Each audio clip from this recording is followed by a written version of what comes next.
Good morning. I'm Mark Allen with Gaper.io, and I'm here today with Jon Mattingly, the CEO and founder of Kodable. Good morning, Jon. Morning, Mark. How are you? Good. How you doing today? I'm pretty good. I'm just trying to stay sane in the quarantine world, but Yeah, hanging in there. I'm imagining I'm out playing golf in the in Hawaii. I So do like the background. yeah. So can you share a brief background of yourself and your work experience? Sure. Like you said, I'm John. I'm CEO and founder of Kodable. We are a company that teaches kids about computer science between the ages of 4 and 10. In terms of work experience, I kind of started Kodable right after college. So I worked one job as a programmer. Um, I realized very quickly that I did not want to work for somebody else, and started working on Kodable. Moved to working on Kodable full time in about 2013 when we came out here, and I've been working on it ever since. Wow, that's great. So what's been your experience with remote employment, both as a remote employee, which sounds like it was brief, Yeah. and as an employer? Sure. For me, for our company, really, it has been a little fortunate that we actually went remote about 3 months before the world went into this kind of Hmm. lockdown phase, and that was a blessing in disguise for us because remote is on one hand a lot of fun, but on the other hand, it takes a different skill set. It Hmm. takes a different mindset when it comes to working. It takes a different mindset when it comes to communication, to documentation. I think a lot of people tend to associate working remote with working with at home, and they tend to associate their home with, this fun place, this relaxing place. But then when you start working remote and you're working from home, the home kind of changes. Hmm. It's no longer just your place to relax and decompress. It's also your office. So there's a skill set in like siloing your work versus your home life because those two can bleed together. Overall, though, it's definitely been better for me just because less distractions, less interruptions. I think that my employees have been much more productive without me walking around. I kind of work on a bit of a different schedule than them because I'm always in and out of meetings, and I'll always be asking people for things. And I've noticed that if I'm not right next to them, I don't ask them as often, and that definitely helps. Oh, very good. So, what do you think is the future of remote employment? And since you're new to it, what do you think can be done differently to make it more effective? So I think that right now we are witnessing the start of a big shift. So even in the past couple years, we played around with the idea of going remote first ourselves for about 2 years before we actually did it. And even in that 2 years, we saw a big shift in terms of thinking from employees, from employers, from investors on whether or not remote could work. I think things like Zoom becoming so popular and Slack have been a big part of that. I think that the coronavirus issues are going to be a spark plug for some people to really say, hey, we don't need as much in the office. And for companies especially in the Bay Area where office space is so expensive, maybe you don't need an office. Maybe you need a smaller office. Maybe you just need to come in for meetings. Um, I also think that it's going to be a difficult transition for a lot of companies where trust is not there. Hmm. So I have a friend who works for a large bank, and they've been forced to go remote with this, and that's not really in their culture. So they're really watching over his shoulder. They're judging his hours and everything else, and that does not work Hmm. in a remote culture. You have to trust your employees. So I do think that there's going to be a big shift there in the next couple of years, but I don't think it's going to be 100%. No, I I don't know. don't think that everything can go remote, and I don't think that remote is necessarily a good fit for every person either. Hmm. You have to really focus on things like socializing with other people.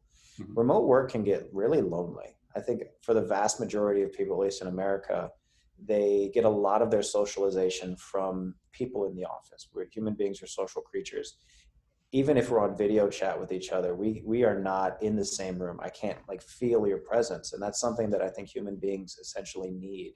Hmm. And you have to focus on finding other ways to do that, joining a gym, joining more social groups, going outside, being more social with the people at the coffee shop, Hmm. because you could sit in your room by yourself all day and never talk to another human being in person, and that can be really isolating.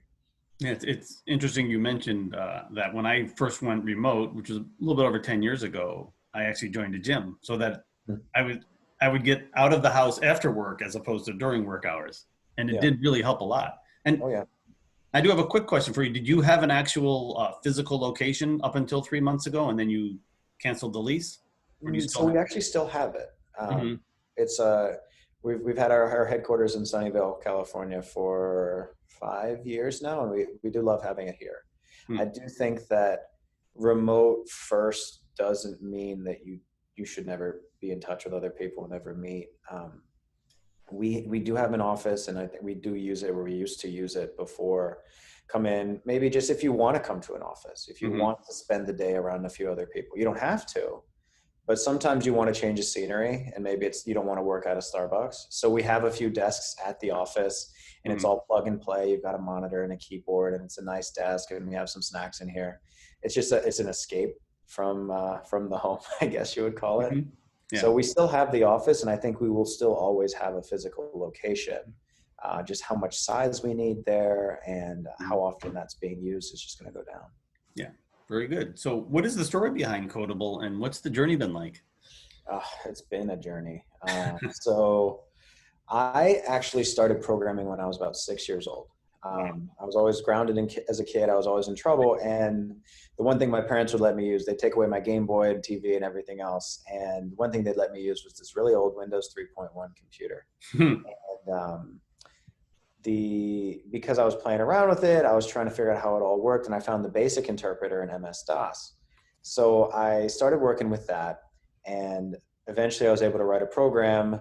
It was a little password program. And what it would do is it would start up when the computer started and it'd ask you for the password. And it's just like this little if statement. Like if you got it right, it lets you in. If you got it wrong, it'd call you an idiot and tell you to try again.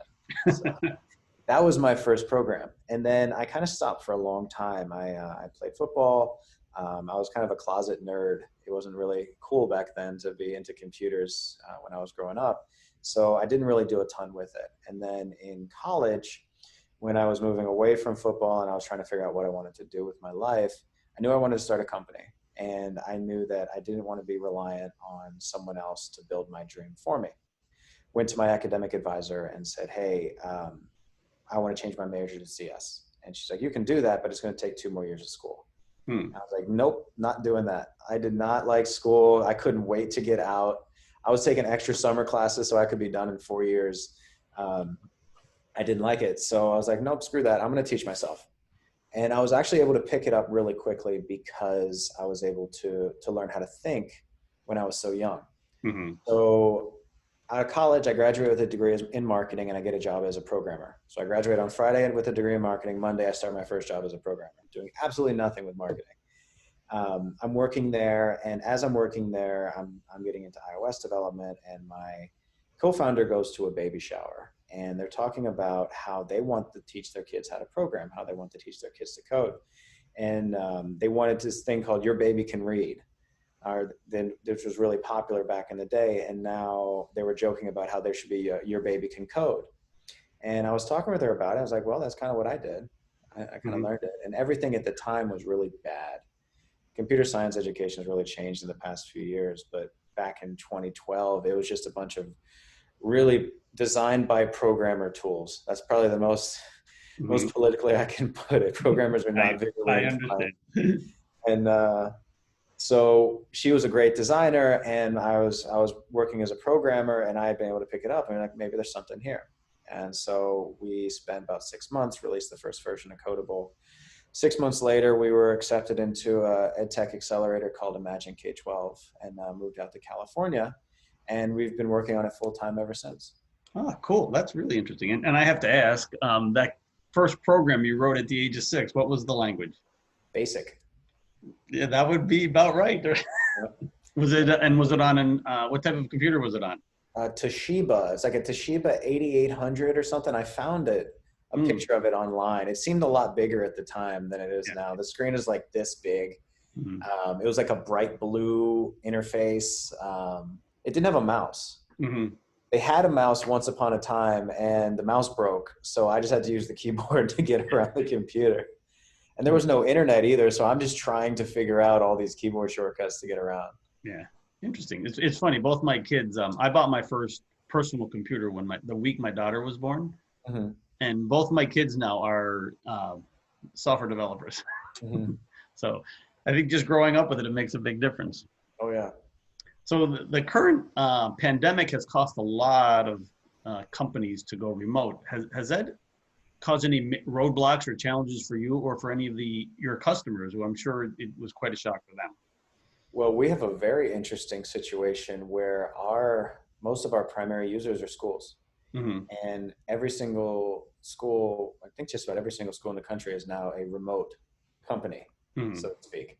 And it's interesting seeing those struggles because remote and working remote is a skill.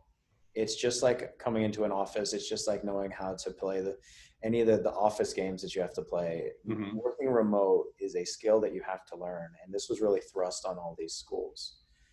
So it's been very interesting seeing how this is formed. I think on one hand, it's very, very challenging for a lot of teachers. Perfectly honestly speaking, a lot of teachers are not very technically inclined, and all of a sudden they have to figure out Zoom and Google Hangouts and teach kids online, and especially at our age range. So you're talking about a kindergarten teacher teaching kindergartners online. I Hmm. don't know if you've been in a kindergarten classroom recently, but a lot of it is just classroom control. It's Hmm. making sure that keeping the kids sitting down and talking with them, and doing that on a computer screen is hard. It's very hard. You can't, like the little things you clap 3 times to keep people quiet. You can't do that online. That's not Hmm. something that works, but it works in a classroom setting. So learning classroom control is a big issue. And more broadly speaking, just learning how technology works, learning how to communicate with your students over email or virtually. Middle and high school, it's a little easier, but I do think that a lot of teachers have started to struggle a bit with that. Hmm. But I think long term, this is going to be growing pains that make things better. Yeah. If you talk about teachers that are teaching kids right now, especially kids, and this is something that we really believe in elementary school, that they should have exposure to technology, they should understand technology, and that the teachers that are teaching them should also understand it. I don't think it's an excuse to say, I'm older, I don't understand technology. And I don't think that we should have teachers that print off all their emails because they don't really want to work with email. I think that this is going to really force them to familiarize themselves with technology, and that's going to have great trickle down effects to the kids who are going to be better prepared for the world that they're growing up in. If you think about a kid that's 5 right now, when they're going to be 21 and entering the workforce in 16 years, 16 years before now, we didn't have Facebook. That Hmm. wasn't a thing. We didn't have iPads. We didn't have an iPhone. So think about how much further things are going to go 16 years from today. And it's really important for them to have that exposure. Yeah, no, I agree 100%. I would actually think that middle school and high school kids might be more technically skilled than the teachers. They usually are. Even in elementary school, we see a lot of that where we have a lot of users on iPads, Hmm. and we'll see that the kids sometimes end up troubleshooting the device for the teacher, Hmm. which on one hand is okay. I mean, everyone Yeah. should learn from everyone. You don't need to have a teacher that's all knowing and kids that don't know anything. Hmm. But at the same time, you should all be familiar with this stuff. And I think it's a responsibility that everyone needs to share. Yeah, no, I agree. So there are companies like Gaper that help develop, build, and scale products, especially for startups. How important do you think this will be going forward as companies need to hire quality people and in a hurry? Well, I think it's going to be really important, especially in the next year or so, because there's going to be a lot of economic uncertainty. The quicker you can move to adapt to the changing economies and the changing needs, so we've seen the issues with certain industries, like the travel industry, where it went from 100% to 10% of their revenue basically overnight, Hmm. and being able to adapt to that and being able to spin up a team quickly. I know personally, onboarding and a new employee for us, hiring a new employee, it can take months. Hmm. You really, even for a developer, you've got 6 months to a year before they're working at 100%. So being able to do that quickly is a huge benefit. It's going to help you adapt because things are moving so quickly right now. You don't know what the world's going to look like in 6 months. We know it's going to change. We're not really sure how it's going to change. So. Yeah, no, I agree. I think a lot of the people I talk to have that same sentiment. So Jon, this has been great. I think it's a great concept what you're doing. Hopefully you get out there to every school in the world, not just America. And thank you for your time today. Thank you, Mark. All right. Have a good day. You too.